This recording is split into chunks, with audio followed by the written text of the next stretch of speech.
nos dé cáncer de próstata versus 1 en 8 en Estados Unidos. Tenemos más riesgo.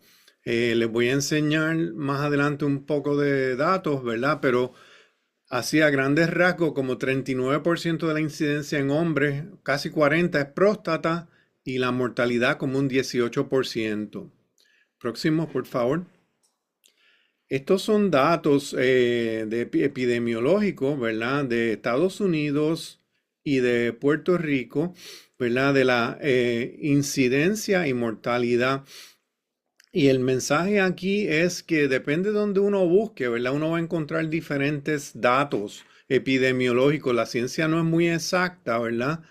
En el sentido de que no hay un agreement entre todos los lugares, pero en Puerto Rico estamos, de acuerdo a esta tabla de incidencia y de mortalidad, estábamos por encima del nivel de Estados Unidos y los datos oficiales del registro de cáncer que ustedes pueden acceder del 2022, en ese año nada más tuvimos 3.485 casos de próstata y 490 fallecimientos por esta enfermedad. Próximo. El mensaje de esta diapositiva es bien sencillo. Aunque hablamos de Puerto Rico como una sola entidad, esto de nuevo son datos del registro de cáncer del año 2018 y vemos diferentes colores. Y el mensaje es bien sencillo. El Departamento de Salud nos divide en 7 regiones de salud y no todas las regiones, como pueden ver, tienen la incidencia y la mortalidad igual. Ese año en próstata, por ejemplo, la región Ponce Sur era la número 1 en mortalidad y la segunda después de Caguas en incidencia. Próximo.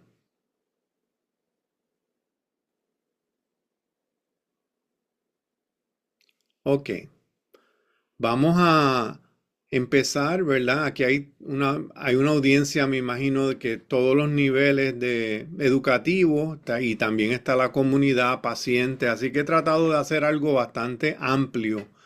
Pues la próstata se encuentra entre la vejiga y la parte frontal del recto, rodea la uretra, es del tamaño de una nuez.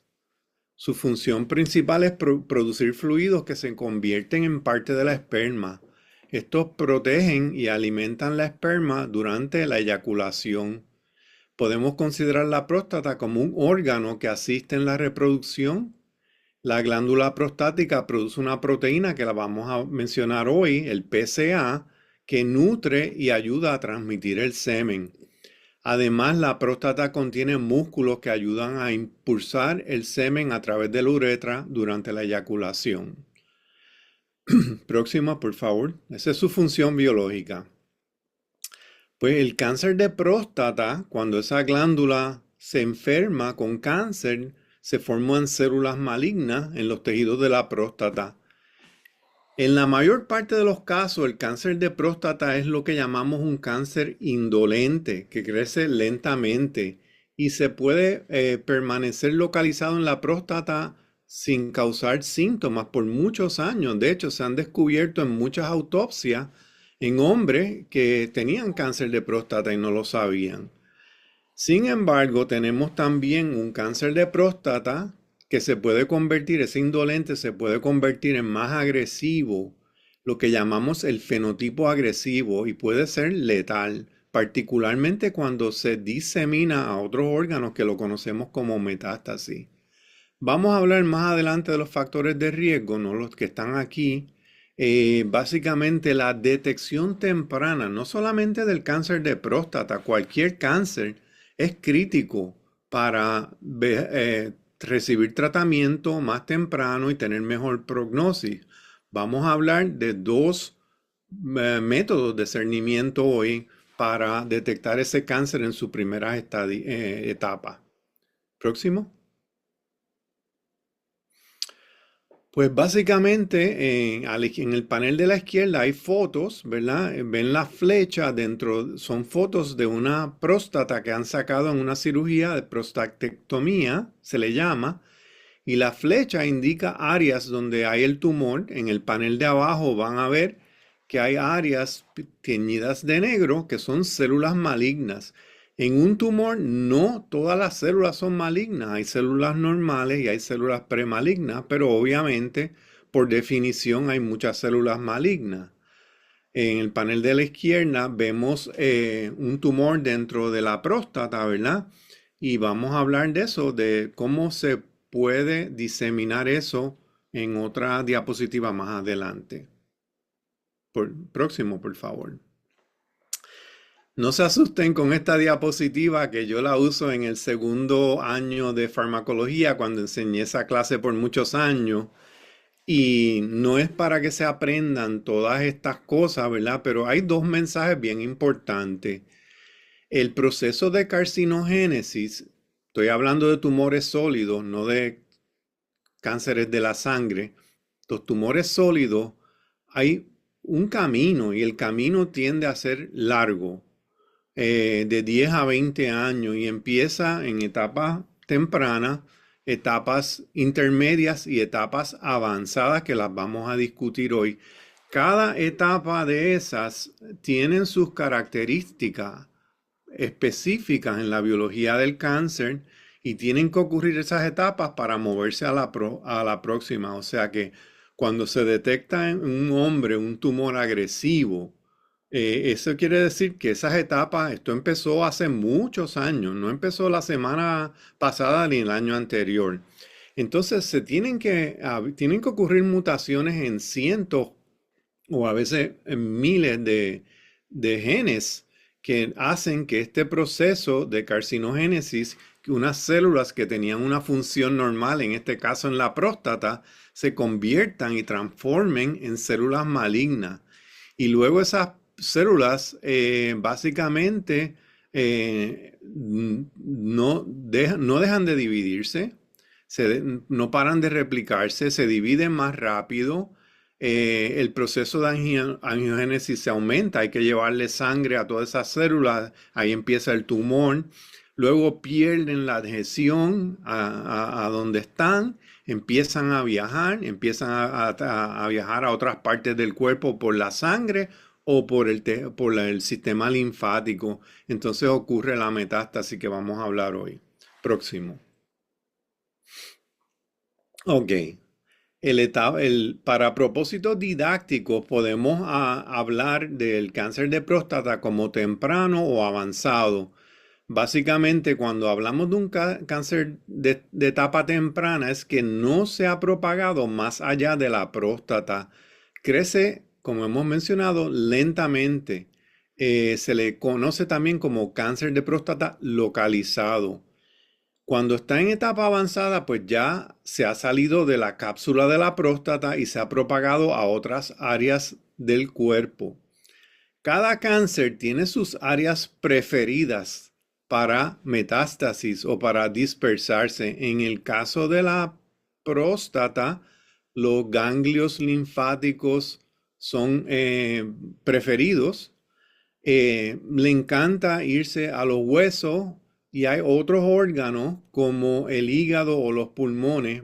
Tenemos una laminilla de eso más adelante, donde se dispersa. Próxima, por favor. Esto es un estudio que publicamos en la revista Cancers en enero del 2025. El grupo de investigación que les voy a mencionar al final. Y de nuevo, no se asusten. Esto a la derecha es una gráfica de sobrevida que se llama el Kaplan-Meier. Y solamente los quería enseñar 16 pacientes puertorriqueños con cáncer de próstata metastático resistente a la castración, que vamos a hablar de eso, qué es eso. Básicamente en esta gráfica, que esto es real life, esto es paciente, no es un modelo, esto ocurrió de verdad a los 50 meses de haber sido diagnosticado, solamente había 80% de estos pacientes vivos. O sea que este es el fenotipo letal agresivo del cáncer de próstata que gracias a Dios no es lo más común, pero también puede matar el cáncer de próstata y es el número uno en mortalidad, como hablamos al principio, en Puerto Rico en hombres.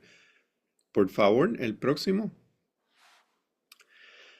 Nada, aquí se distribuye a la izquierda, esto es un estudio de Revelo, donde se demuestra 80% de los cánceres de próstata cuando se básicamente diagnostican, por lo menos en Estados Unidos, 80% están confinados a la próstata, lo que es bueno, no se ha regado, y 15% ha habido un tipo de metástasis que se le llama locorregional, que es más cercana, y la metástasis a órganos distantes que acabo de mencionar es solamente un 5% de los hombres ocurre.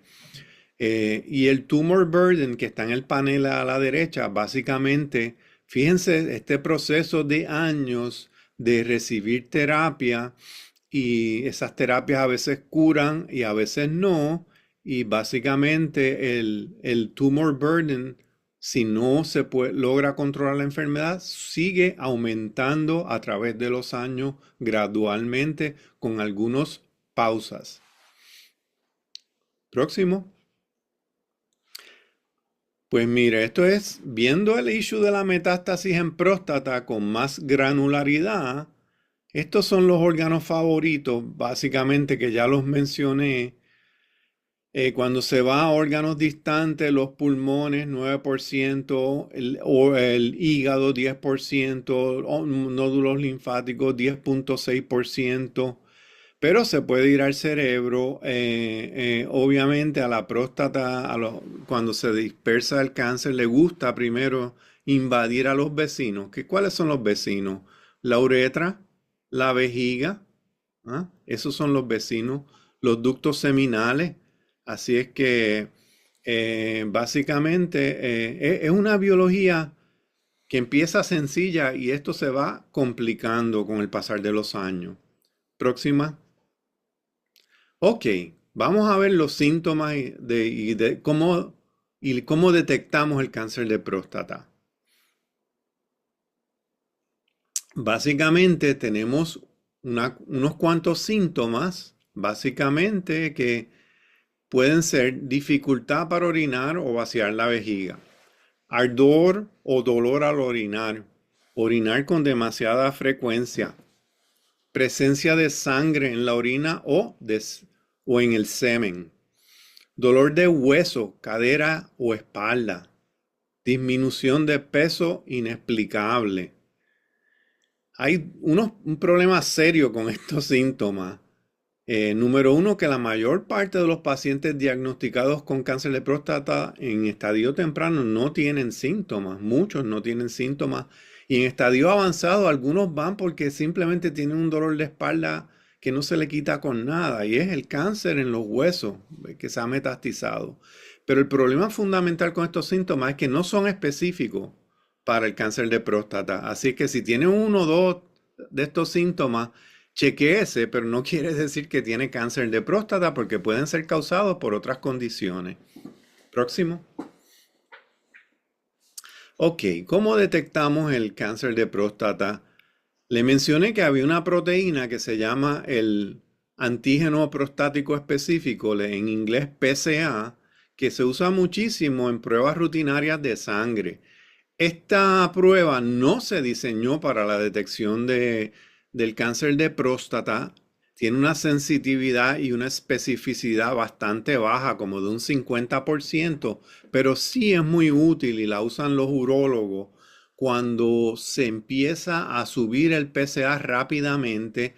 Hay un nivel de 4 nanogramos por decilitro, hasta ahí es normal, pero cuando empieza a subir rápidamente, hay una cosa que ellos miran que se llama el tiempo de duplicarse, el doubling time del PSA. Eso también es una alarma que hay que prestarle atención.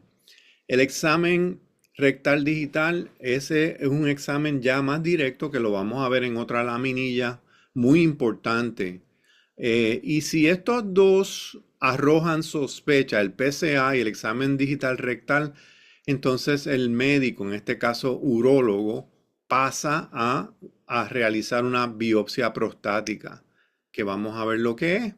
Y también hay otro método para detectar que es muy sensitivo. El problema es el costo, que es la resonancia magnética multiparamétrica. Eso puede ver lesiones sospechosas y ayuda al patólogo y al urólogo a realizar una biopsia más precisa porque se puede ir al lugar donde está la lesión sospechosa y tomar una muestra. Próximo, por favor. Aparte de eso, pues obviamente hay que hacerse pruebas generales, el chequeo anual. Ahí existen marcadores moleculares o genómicos en algunos casos, en algunos pacientes, luego que se ha detectado el cáncer, que ayudan a estimar la agresividad de ese tumor. Esos son estudios más sofisticados. Se usa también la tomografía computarizada. Se usa la gama fría ósea para ver si hay diseminación del cáncer de próstata a los huesos. Y el PET scan se usa a veces en casos avanzados donde hay recurrencia. Estos estudios, esta herramienta, es como un carpintero que tiene martillo, destornillador, alicate y otras herramientas, ¿verdad? Cuando se usan juntas, nos ayudan a una detección temprana, que es clave, una clasificación precisa del estadio del cáncer, que eso es clave para poder seleccionar una terapia. Si no se clasifica bien el cáncer de próstata, pues es difícil tener una terapia adecuada. Próximo.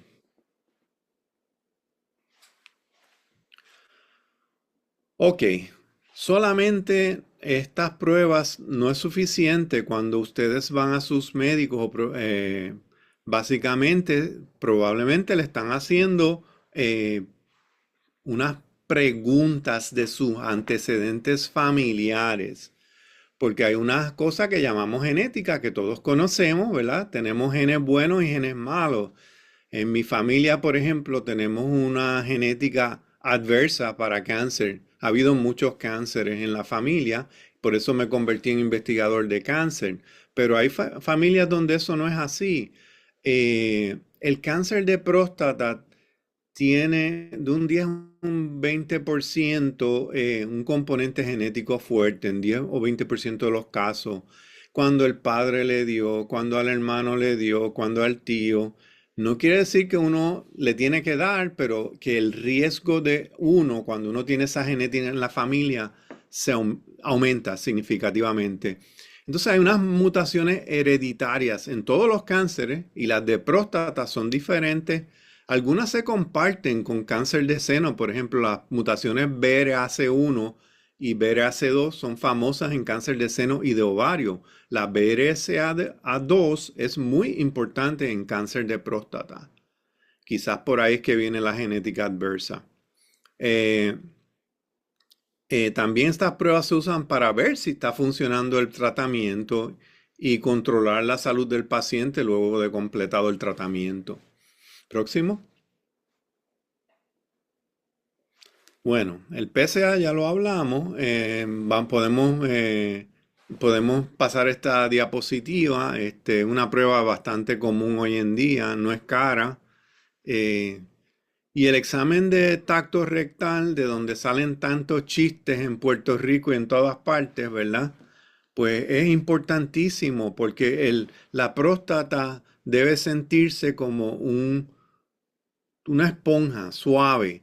Cuando el urólogo siente que palpa que hay algo duro ahí en la próstata, básicamente eh, eso pues lleva a otras pruebas de imágenes o tal vez a una biopsia. Y le mencioné el chiste porque más adelante voy a presentar trabajos de la comunidad en Puerto Rico y que a veces esto se convierte, particularmente el machismo, en una barrera para el cernimiento y la detección temprana de cáncer de próstata. Y yo creo que soy de los primeros que habla en los medios noticiosos que hay que romper con ese esquema y que esto debe ser tan normal como una mujer hacerse una mamografía o un Papa Nicolau y no debe haber ningún tipo de estigma. Y es una prueba sumamente importante. Eh, Acuérdense que el examen de tacto rectal es una prueba nada más y se usa en conjunto con otras. Próxima, por favor.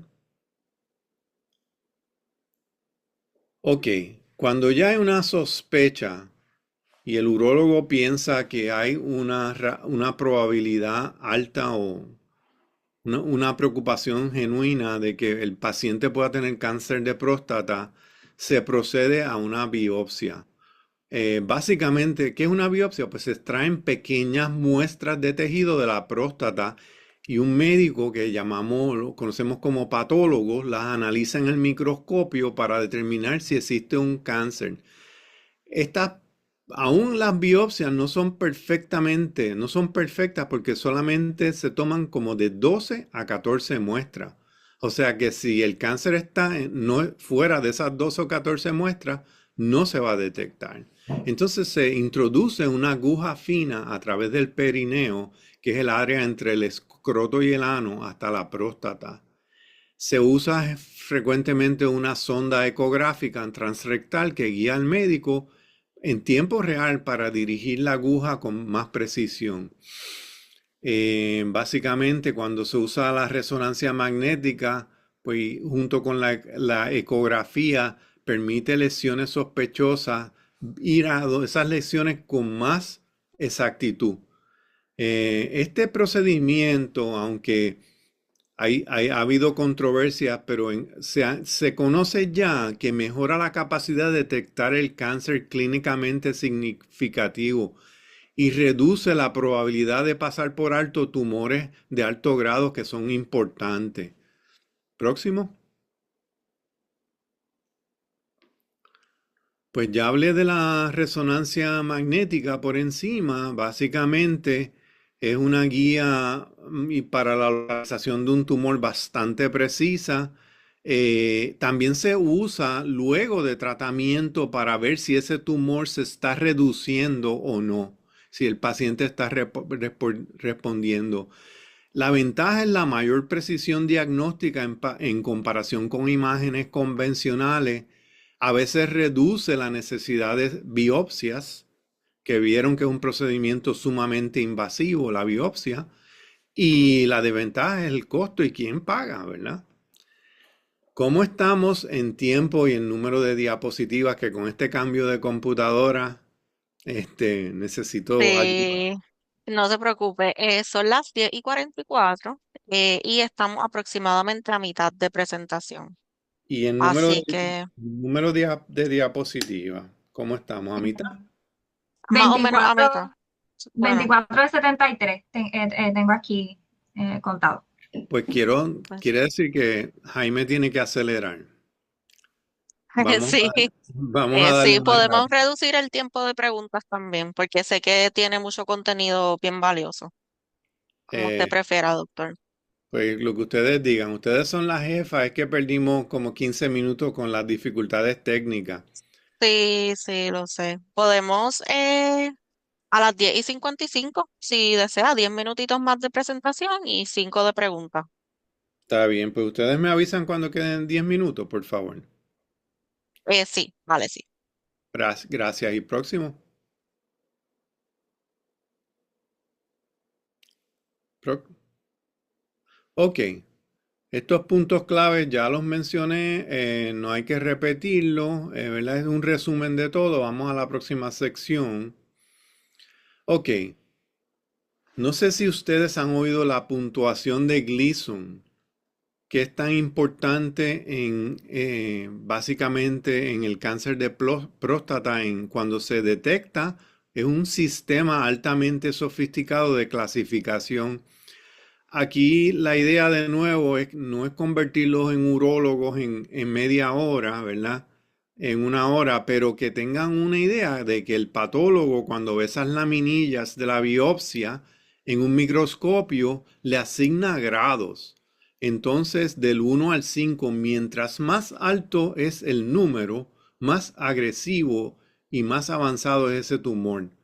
Entonces la puntuación total es de 6 a 10 ¿ok? En el Gleason Score. Eso es sumamente importante para clasificar dónde que está ese cáncer, en qué estadio y también seleccionar un tratamiento. Ahora, ¿por qué hay dos números? Pues la próstata, la uretra le pasa por el medio. Es como, como vieron en el diagrama, y los patólogos dividen la próstata en dos mitades. Entonces hay números para una mitad y números para otra mitad. Un Gleason score, un Gleason de 6, pues quiere decir que es un 3 más 3. Una mitad tiene 3. Eso es cuántos cuadrantes han dado positivo en la biopsia con células malignas. El Gleason 7 es bien interesante porque a todos nos enseñaron que 3 más 4 y 4 más 3 es lo mismo, ¿verdad? Pero aquí no. El 3 más 4 es un riesgo intermedio y tiene una prognosis mejor que el 4 más 3. No me pregunten por qué, porque yo no sé. Nadie sabe, pero el 4 más 3 tiende a ser más agresivo. Y el Gleason de 8 a 10, que lo puse en rojo, básicamente ya eso es un cáncer de próstata con un alto grado, mayor probabilidad de crecer y diseminarse, metástasis, si no ha ocurrido ya. Próximo. Nada, de nuevo, esto no es abrumarlo, es simplemente que sepan que aquí hay un sistema universal, por lo menos en Estados Unidos, Puerto Rico, este es el sistema que se usa y que incorpora los patrones de Gleason, la puntuación de Gleason y el estadio, el grado de ese tumor, el grado de bajo, ¿verdad? Que es menos agresivo y más probable que crezca lentamente hasta un grado 4 o 5, que es un grado alto, agresivo, con probabilidad de metástasis y crecimiento rápido. Y eso el paciente tiene que entenderlo. Más adelante, el próximo, por favor.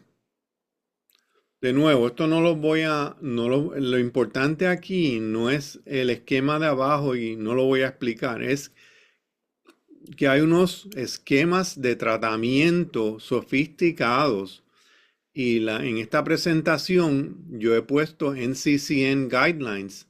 Esos son los guidelines nacionales que usan los médicos, los urólogos, los oncólogos, los patólogos.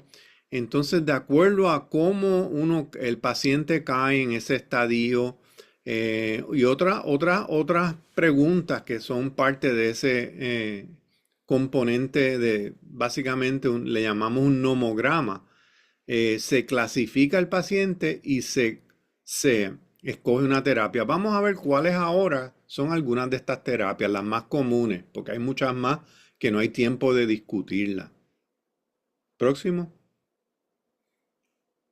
Pues un tratamiento para el cáncer de próstata simplemente puede ser vigilancia y control.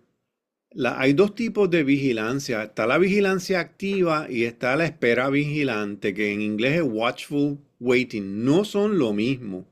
La vigilancia activa es un poquito más agresiva en el sentido de que se monitorea los niveles de PSA, se hacen el examen físico, imágenes, se usan imágenes de radiografías o MRIs en casos de bajo riesgo, ¿verdad?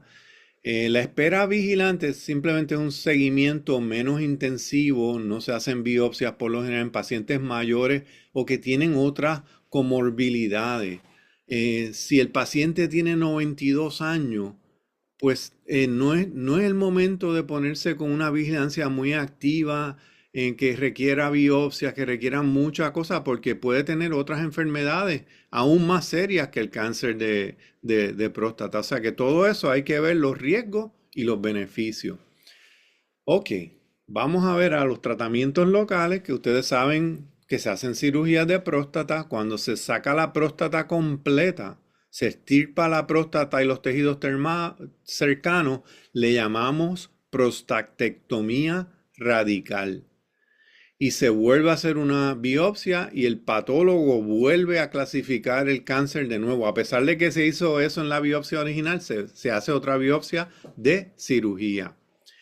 Hay radioterapia, Básicamente la externa, hay dos tipos, externa e interna. La radioterapia externa se usan rayos de alta energía para destruir células cancerosas, poniendo esto bien sencillo, algo que es complicadísimo.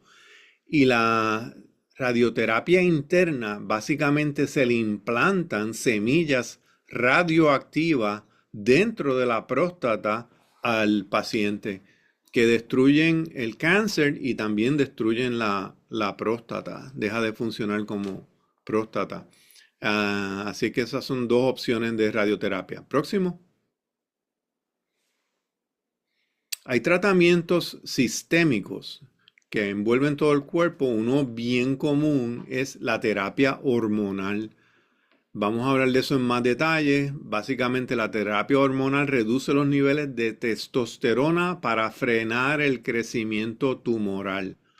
¿Por qué la testosterona es tan importante? Porque el cáncer de próstata al igual que el cáncer de seno, son cánceres donde son cánceres hormonales y los altos niveles de estas hormonas, en el caso de seno, estrógeno, aumentan el crecimiento. En el caso de próstata es la testosterona.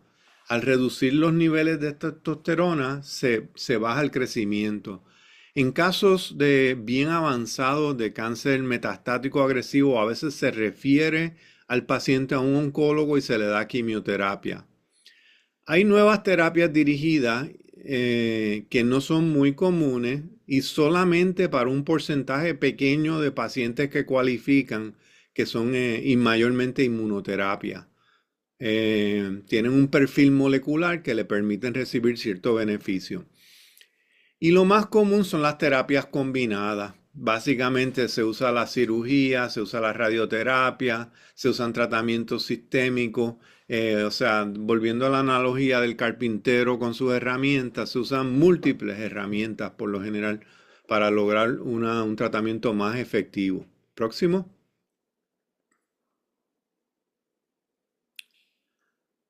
Pues nada, ya les hablé del seguimiento activo, lo que es es el más agresivo en el sentido que se hace el PSA una o dos veces al año, el examen de tacto rectal una vez al año, resonancia magnética cada 1 a 2 años y la biopsia de próstata se hace de 2 a 5 años. Pero no se hace cirugía, no se hacen radiación y otros tratamientos que son más para cánceres más avanzados.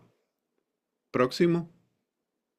Sí, doctora, antes de continuar, quería corroborarle que tenemos hasta las 11:30, no hasta ahora las 11. Así es que le puedo avisar cuando sean las 11:20 y continuamos entonces esos 10 minutitos para preguntas, prepruebas y demás, si le Qué parece. bueno. Eso es muy útil saberlo. Entonces, a las 11:20 ustedes me avisan. Correcto, sí. Y Ok, para que sepa, vamos por el slide 31. Ahora para el 32. ok. Gracias. Qué Ok. alivio.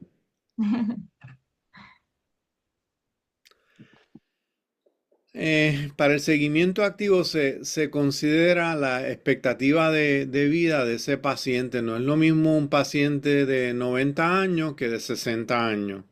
En términos de expectativa de vida, ¿cuál es la salud general de ese paciente? ¿Ese paciente tiene otras condiciones o no tiene otras condiciones, solamente cáncer de próstata? ¿Cuáles son las características o cualidades únicas de su tumor? No sé si han oído el término que está de moda hace años, medicina personalizada. Básicamente, no todo el mundo se mide con la misma regla, ¿verdad? Se usan terapias individualizadas. ¿Cuáles son los posibles efectos secundarios del tratamiento? Se considera y obviamente cuáles son los deseos del paciente. El paciente tiene que escoger el tratamiento final, ¿verdad? Los médicos y profesionales de la salud pueden hacer recomendaciones, pero es el paciente el que decide. Próximo.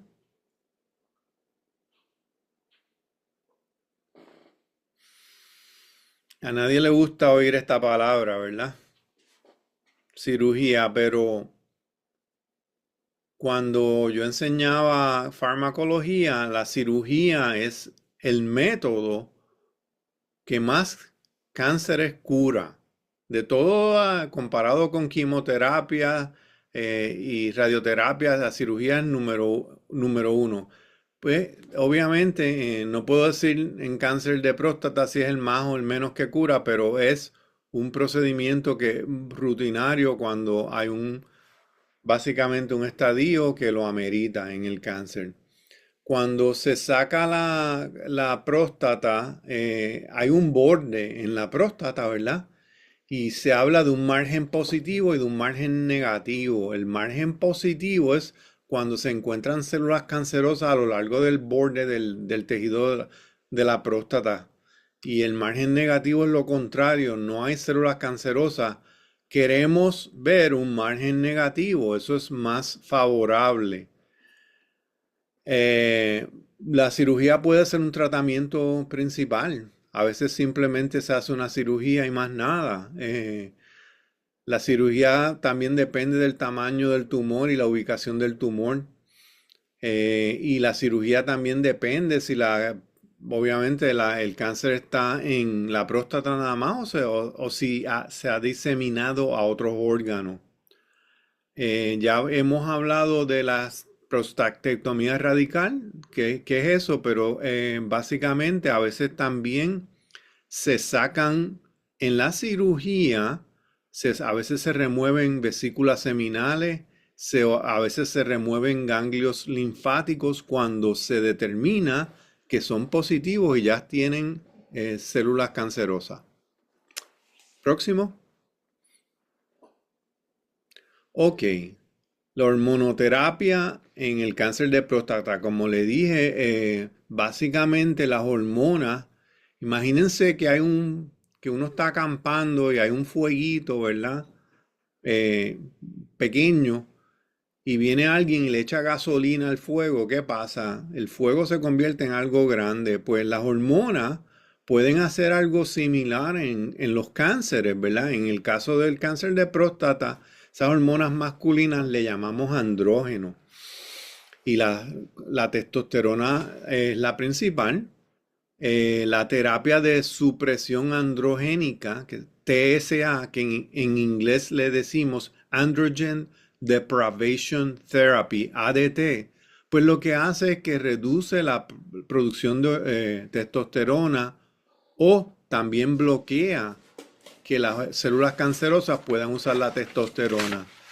Y básicamente el propósito es frenar el crecimiento de ese tumor y disminuir el tamaño. Básicamente hay una hormona clave que se llama la hormona liberadora de hormona luteinizante. Un nombre bien complicadito que las siglas en español son LHRH. Y esta hormona básicamente es clave porque hay agonistas, hay drogas agonistas y antagonistas para esta hormona. Hay inyecciones que detienen la producción de testosterona en los testículos. Se pueden aplicar mensualmente o cada 2, 3 o 4 meses. Ahora hay una pastilla nueva oral que se llama Relugolix, que se toma una vez al día. Próximo, por favor. Los antiandrógenos pues bloquean el efecto de la testosterona en las células cancerosas. Se administran en tabletas 1 a 3 veces al día. Y también están los inhibidores de la síntesis de andrógenos. Son diferentes mecanismos para llegar al mismo lugar, que es bajar los niveles de testosterona. Pues los inhibidores de síntesis de andrógeno impiden la producción de andrógeno en otros órganos, además de los testículos. La producción de testosterona no es testículos nada más, está el hipotálamo, están los adrenales y otros órganos. Es bien complicado la síntesis de testosterona. Y estas drogas actúan en diferentes órganos. Próximo. Ok. La radioterapia, básicamente, como estamos viendo esto con más granularidad, se puede usar como un tratamiento primario, similar a la intervención quirúrgica. Todo depende del paciente y el estadio de su cáncer y lo que el paciente también quiera. A veces se usa la radioterapia luego de una cirugía para estar más confiados de que hemos eliminado células cancerosas que hayan podido quedar luego de la cirugía. Y eso pasa. Aparte de eso, la radioterapia tiene otras funciones. Se usa para tratar algunas zonas con metástasis que las vimos en el diagrama. Puede ser los huesos, puede ser el hígado, eh, puede ser el pulmón. Para controlar el crecimiento del cáncer también se usa como un método para disminuir el dolor. Ya le dije de los dos tipos de radiación, el interno y el externo. El interno se llama braquiterapia. Y aquí tenemos una máquina donde se llama radioterapia de haz externo. Y fíjense que es un tipo de radioterapia bien dirigida, bien precisa, que va exactamente a la próstata o a los órganos donde haya la metástasis. O sea, no es todo el cuerpo. Próximo. Ok, vamos a hablar de paliación.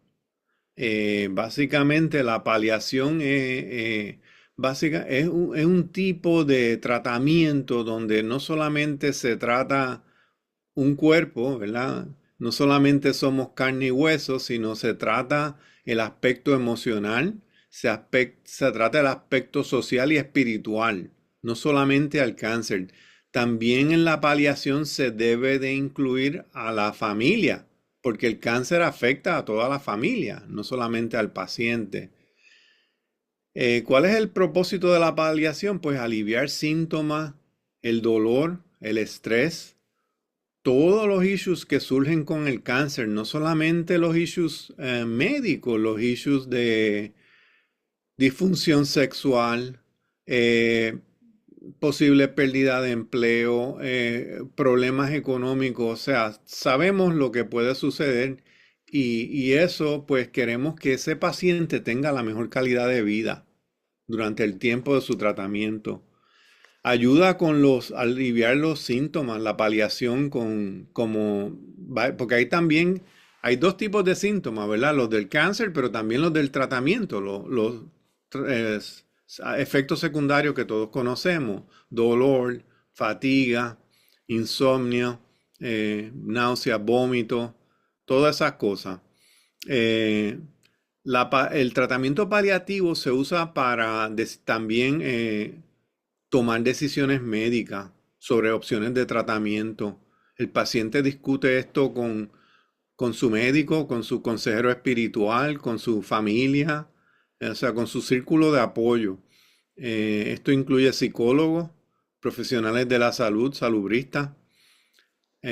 También se le asesora al paciente sobre los costos y acceso a servicios de salud, algo que es bien importante porque ustedes saben que acceso a servicios de salud es un issue grande en Puerto Rico, particularmente a ciertos especialistas. Y también en la paliación, el tratamiento paliativo, se ayuda a una planificación.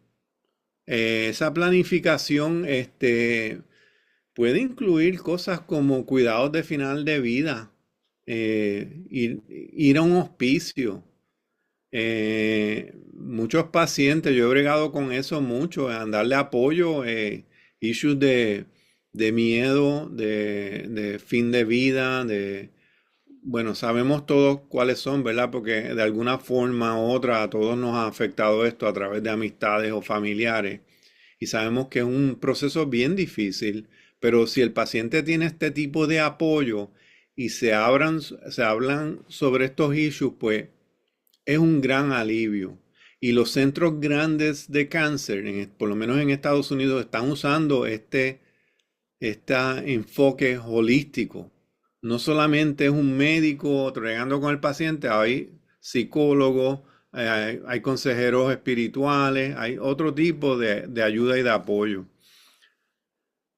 Esto no solamente se debe usar en etapas terminales del paciente, se debe usar desde el comienzo de un tratamiento para mejorar la calidad de vida y mejores resultados en la salud de ese paciente. Próximo. Ok, vamos a hablar ahora de los ensayos clínicos de cáncer, que en inglés le llaman Clinical Cancer Trials. Básicamente son estudios de investigación. Generalmente los desarrollan farmacéuticas que quieren crear nuevos fármacos.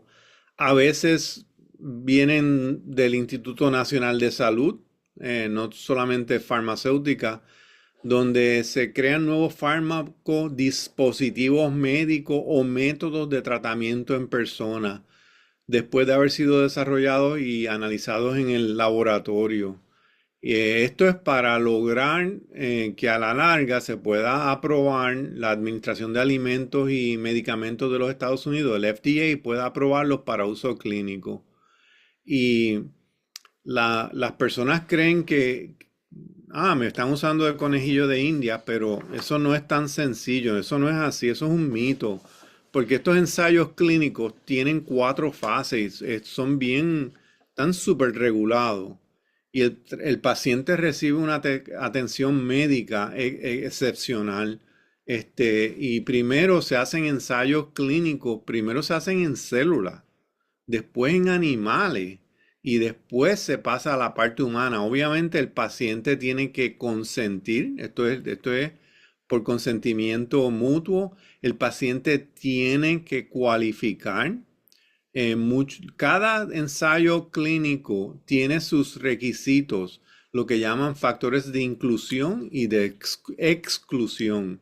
Y un paciente no puede escoger un ensayo clínico como su primera opción cuando se le ha diagnosticado un cáncer. Por lo general, muchos de estos pacientes no han respondido a las terapias convencionales y entonces deciden, en consulta con su médico, de proceder a participar en un ensayo clínico. Depende de criterios de elegibilidad que incluyen edad, tipo y estadio de cáncer, antecedentes de tratamiento, estado general de salud, y estos ensayos clínicos a veces se hacen en muchos centros a la vez, en Estados Unidos, en Puerto Rico. Por lo tanto, esos criterios tan estrictos que tienen estos ensayos clínicos garantizan que los resultados que se obtienen en diferentes lugares sean comparables y que el ensayo sea lo más seguro posible. Inclusive la última parte de los ensayos clínicos es después que se aprueba una droga que le llaman la fase 4, donde se monitorea esa droga en una población que ya ha sido aprobado y por varios años y miles de personas. Eso le llaman en inglés post-marketing surveillance. O sea que esto son cosas muy reguladas. Próximo. Los puntos claves del tratamiento, pues que básicamente el seguimiento activo es la estrategia preferida para la mayor parte de los pacientes que tienen cáncer de próstata de menor riesgo y mayor esperanza de vida. Eso es un punto. La cirugía de próstata, la prostatectomía radical, saca toda la próstata, el tejido circundante, las vesículas seminales y en ocasiones los ganglios linfáticos cercanos a la zona pélvica. La radioterapia actúa con precisión sobre el cáncer de próstata para eliminar células cancerosas y vimos que hay 2 tipos de radioterapia, la interna y la externa. La hormonoterapia trata el cáncer para detener la producción de testosterona o el tumor, bloquea en el tumor el uso de la testosterona. A veces se usa frecuentemente en combinación con la terapia o cirugía. La castración básicamente se describe una reducción drástica en la testosterona. Suele realizarse con medicamentos. Antes se hacía con cirugía, mayormente remover uno o los 2 testículos, pero eso ya casi no se usa porque se ha demostrado que la castración química con fármacos produce los mismos resultados y no hay necesidad de un procedimiento tan agresivo. Los ensayos clínicos son limitados, pero pueden ofrecer esperanza de vida para pacientes que cualifiquen, y el tratamiento paliativo es importante en varios estadios del cáncer, no solamente al final de la vida. Próximo. Ok, yo he tratado de basar hasta ahora muchas cosas en esta NCCN, quiere decir National Comprehensive Cancer Network. Esas son las guías a nivel nacional que usan los médicos y hay dos tipos, la de médico y la de paciente. Las de pacientes son fabulosas. Ustedes las pueden acceder en español o en inglés. Para próstata hay dos tipos, estadio temprano y estadio avanzado. Tienen unas ilustraciones fabulosas.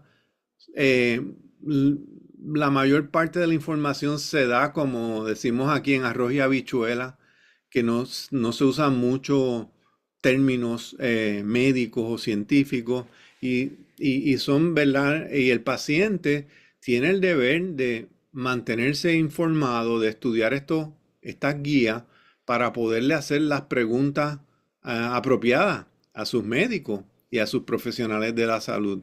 Así que estos documentos son libres de costo, los pueden bajar del web y no solamente estos guidelines son de próstata, hay para básicamente todos los tipos de cánceres. Yo los uso muchísimo y se actualizan regularmente, casi todos los años se actualizan. Ok, próximo. Doctor, ya estamos a 7 minutos para las 11:20. Ok, pues entonces, vamos entonces a hablar de Puerto Rico. Bueno, prevención de cáncer de próstata, básicamente es bien importante. No, Puerto Rico se nos va a quedar, pero esto es bien importante. Muchas personas yo he visto que tienen una visión fatalística de la genética. En mi familia le ha dado cáncer a todo el mundo, mucha gente me va a dar, pero hay muchas cosas que podemos hacer que contrarrestan una genética, aunque sea adversa. La alimentación saludable, le voy a decir todas las cosas que ustedes saben que muchos no practican. La alimentación, una dieta balanceada rica en frutas, vegetales y granos, limitar la carne roja o eliminarla, los alimentos procesados y los lácteos altos en grasa. ¿Por qué? Porque esto aumenta el riesgo de muchos cánceres, incluyendo el de próstata. El ejercicio es vital. Realizar al menos 150 minutos de actividad física moderada, por ejemplo. No tiene que ser ir a un gimnasio, puede ser caminar, nadar, moverse. El peso es súper importante porque un peso menor baja el riesgo del cáncer de próstata. Y les iba a hablar, pero no me da tiempo. En Puerto Rico tenemos una epidemia, una alta incidencia de síndrome metabólico y uno de los 5 parámetros que definen el síndrome metabólico es la obesidad. Y estos son cosas que en epidemiología le llaman factores de riesgo que se pueden controlar y manejar. Próximo. Limitar el alcohol limitar el alcohol y el cigarrillo, eliminarlo completamente.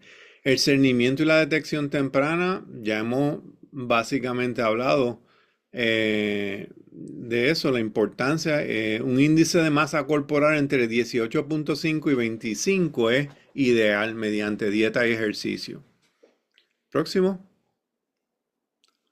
Ok, vamos a seguir. Vamos a seguir.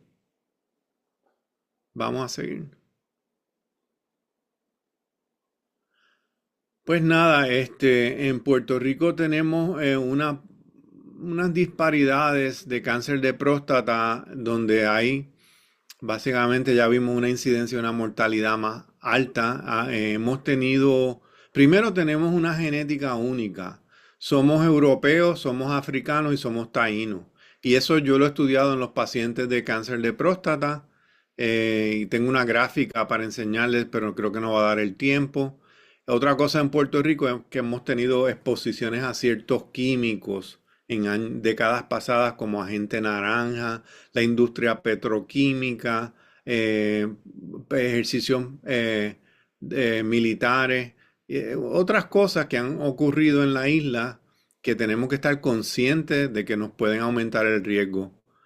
Y básicamente Puerto Rico estamos influenciados por factores culturales y sociales que afectan la prevención, el diagnóstico y tratamiento. Próximo. Fíjense, el mensaje de esta gráfica complicada, que es un estudio de Chinea súper elegante, con 486.000 pacientes de cáncer de próstata en Estados Unidos, donde se estudiaron en 18 registros de cáncer esos pacientes a través de un periodo de 13 años y se estudió la mortalidad. Hay dos mensajes aquí, que los hispanos estamos por debajo de los negros del panel de la izquierda en mortalidad, ¿verdad? Somos los segundos. Pero el segundo mensaje, que es quizás el más importante, es que los hispanos no somos una entidad. Fíjense todas las etnicidades, ahí no están representadas todas, pero en este estudio había 1.286 puertorriqueños. Y miren lo que ven allá arriba, la gráfica, la línea púrpura, pink, rosada, somos nosotros. Los más altos en este estudio en mortalidad por cáncer de próstata, comparados con otros grupos hispanos y aún por encima de non-Hispanic blacks. Eso a mí, este estudio a mí realmente me abrió la mente. Ok, próximo. Próximo. Nada, quería quizás terminar con esto básicamente de que en las disparidades de cáncer de próstata donde tenemos más incidencia y más mortalidad. Ok, la genética que tenemos, eso lo sabe todo, sabemos todo, ¿verdad? Que no somos una raza homogénea, pero hay que ver otros factores, ¿verdad? Es como el iceberg, que hay muchas cosas más abajo. 43% de nuestra población vive bajo el nivel de la pobreza, comparado con 17% de los hispanos en Estados Unidos, mucho más pobres. Lifestyle and education, el tipo de vida, básicamente la dieta, el fumar, aunque fumamos aquí menos que en Estados Unidos, pero tenemos más síndrome metabólico. ¿Cuál es la concientización sobre el cáncer de próstata? El seguro médico, acceso a cuidado médico, barreras de transportación, barreras culturales al cernimiento de cáncer de próstata, la exposición a ciertos químicos que mencioné brevemente. Todas esas son factores que contribuyen a las disparidades que son tan complejas. Próximo,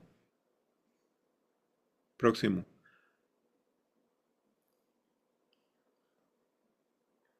Creo que nada, ¿cuántos minutos quedan? Ya son las y 20, pero podemos darle algunos 2 minutitos si quiere explicar brevemente este slide. Pues nada, que del 2021 al 2025, en julio terminamos un estudio de cáncer de próstata aquí en Ponce, donde básicamente estuvimos estudiando factores biológicos, factores sociales y culturales del cáncer de próstata, usando un equipo de científicos básicos, clínicos, especialistas en salud, psicólogos, y fue un estudio bien amplio y bien abarcador. ¿Podemos darle al próximo? En el cambio de computadora se fue los nombres del team, pero ellos saben quiénes son y fue un team bien grande que les doy las gracias, si no, no hubiéramos podido hacer este estudio y básicamente estudiamos la parte genómica de los tumores. Estamos ahora preparando una publicación que identifica por primera vez cuáles son los genes importantes en cáncer de próstata en esos 35 pacientes, usando secuenciación de DNA, secuenciación de RNA y hemos hecho análisis de ancestría, análisis molecular. También en mi laboratorio desarrollamos un ensayo para medir la capacidad de reparación del ADN usando la sangre con idea de medir, de crear una prueba nueva para estimar el riesgo de cáncer de próstata aún antes que a uno le dé la enfermedad. Y hemos trabajado ya 5 años en eso y tenemos 2 publicaciones. Y el equipo de comunidad ha sido fabuloso. Hemos ido a 3 comunidades, Patillas, Maunabo y Las Piedras. El doctor Julio Jiménez y su team, con la unidad móvil de PHSU, PRI. Hemos ido con urólogos, residentes de urología a hacer cernimiento, a hacer educación. ¿Y por qué estas comunidades? Pues básicamente porque tienen alta mortalidad de cáncer de próstata y alta ancestría africana. Y hemos encontrado unas cosas increíbles que las tenía en slides, pero no me da el tiempo. Con la unidad móvil hasta se han detectado tumores ahí mismo. Se le han sacado citas con urólogos ahí mismo. Se le ha conseguido transportación a esos pacientes que a veces no la tenían ahí mismo. O sea que me siento bien orgulloso de que este proyecto no solamente impacta a una universidad, sino que impacta otras comunidades, sale de aquí. Y pues la misión de un académico, por lo menos en mi institución, Ponce Health Sciences University, Ponce Research Institute, ha sido siempre 3 puntos que nos han inculcado: pedagogía, educación, ¿verdad? Investigación y la tercera, servicio a la comunidad. Así es que con esto termino porque tengo los otros slides de la investigación, pero creo que el percance técnico nos comió el tiempo. Pero gracias por la invitación, gracias al público por estar conectado por más de una hora. Gracias, doctor. Realmente fue muy abarcador el tema, a pesar de esas dificultades técnicas que enfrentamos al principio, ¿verdad? Pero hemos tenido comentarios muy positivos en el chat. Los participantes están muy agradecidos con usted y con la información que nos trajo hoy. No veo que tenemos preguntas, así que vamos a esperar unos minutitos. Ah, sí tenemos una pregunta. ¿Cómo se llama el proyecto? Entiendo que es el proyecto que mencionó al final. Se llama, lo voy a decir en inglés porque lo voy a traducir más: Reduction of Prostate Cancer, Reduction of Lethal Prostate Cancer in Hispanic, Latino, Puerto Rican populations. Excelente. Pues gracias por esa aclaración. Como no tenemos más preguntas, pasemos entonces a lo que sería la postprueba. Tenemos la presentación del QR code en pantalla. Si no lo pueden accesar, entiendo que vamos a estar compartiéndolo por el chat, por el enlace. Así que vamos a darle unos minutitos. Adicional a eso, luego de la postprueba, vamos a estar compartiéndoles la encuesta de satisfacción, la cual agradecemos, ¿verdad?, que completen. Y si les interesan los créditos de educación continua para educadoras en salud, queremos hacer una aclaración importante sobre esto. Si les interesa, esa pregunta se encuentra en la encuesta de satisfacción, no en el registro, como indicamos al principio. Así que si usted es educador en salud y desea recibir y coordinar esos créditos, debe de contestar la preprueba, la postprueba y la encuesta de satisfacción. Y en la encuesta de satisfacción nos deja saber que le interesan esos créditos. Además, siempre las enviamos por email luego de que se acabe el webinar y como les dije, van a estar abiertas hasta el próximo martes, así que pues tenemos unos cuantos días para que puedan completarlo. Este es el QR code de la encuesta de evaluación, así que la voy a dejar unos minutitos para que puedan accesar.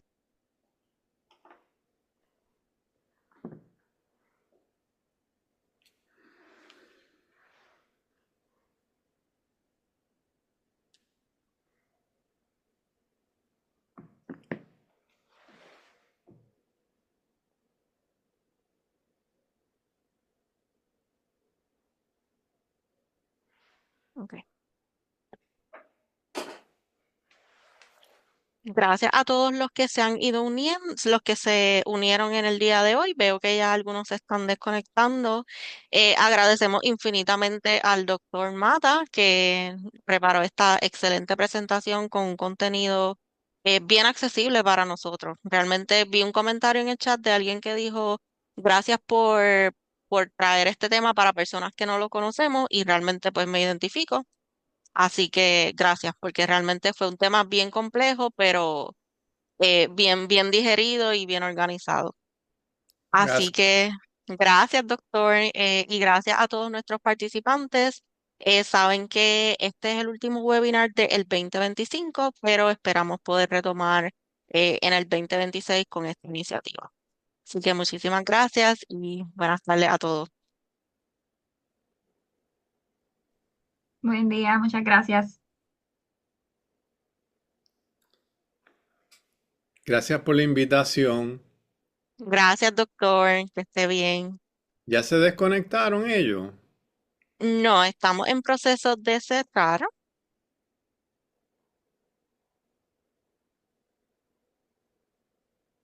Yo voy a dejar de Doctor, grabar primero. disculpe. Sí, encontré aquí una pregunta. No sé si entonces se la pudiéramos enviar por correo electrónico a ver si la pudiera contestar, porque no sé si como ya se están desconectando, que era que cómo se compara el resultado de la biopsia transperianal con una nota malignant neoplasm is not identified versus un PCI-RADS2 en el pelvic multraparametric MRI. Entiendo que es una pregunta bien específica. Esa pregunta tienen que hacer a su médico, a su urólogo, porque Perfecto. como yo mencioné, esta presentación es para cuestiones educativas, ¿verdad?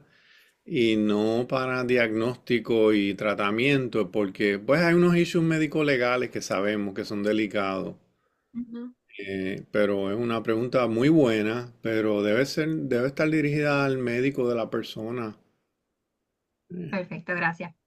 Ujú. Definitivo. Pues ahora sí, ya dejamos de